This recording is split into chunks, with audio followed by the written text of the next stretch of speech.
Hey guys, AU79 Chemistry here, and today I'm going to be showing you how to calculate moles. So we're going to be using this formula, which is moles equals mass over molar mass. And these are the symbols for it. So I'm going to be finding out how many moles of iron is in this bucket here. So first thing I'm going to do is find mass. And I have a scale here, I'm going to measure it. Alright, so before I weigh this, the bucket alone already weighs 12 grams.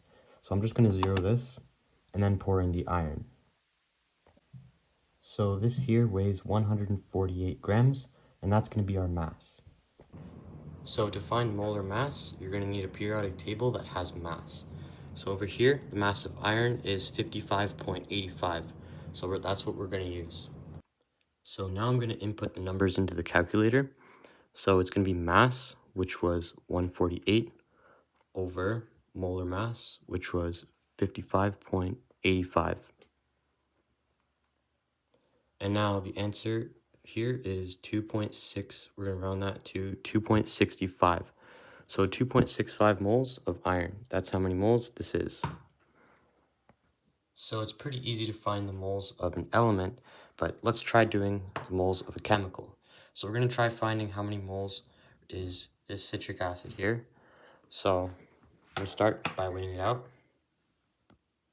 So I'm just going to weigh it out in this cap here, and I'm going to zero it.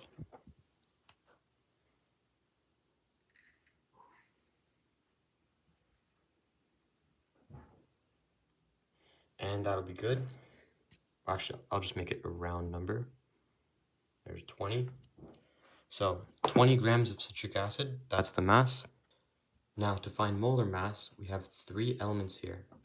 So we're gonna have to find the molar mass of carbon and then times it by 6, then the molar mass of hydrogen, times it by 8, and then oxygen times 7. So first we'll start with carbon. So since the molar mass of carbon is 12, we're gonna do 12 times 6, which is 72, and I'll write that down. So I did the rest of the calculations, and now for the final step, we're going to add all of these up, and that will be our total molar mass for citric acid. So the total molar mass is 192 grams per moles. So now I'm going to grab the calculator, and so mass was 20 grams, so it would be 20 divided by 192. And there's the final answer. So we're left off with 0.104, I'll just say 0.1 mole of citric acid. So one more thing I'm going to add is that you can see here there's a triangle. So most formulas have this. If you can solve for one, you can solve for another using the same formula. So just by covering up one, you can see that to find mass, it's just moles times molar mass. To find molar mass, it's mass divided by moles. And to find moles, it's mass over molar mass. So that's pretty much it for this video. Hope you found this useful, and thank you for watching.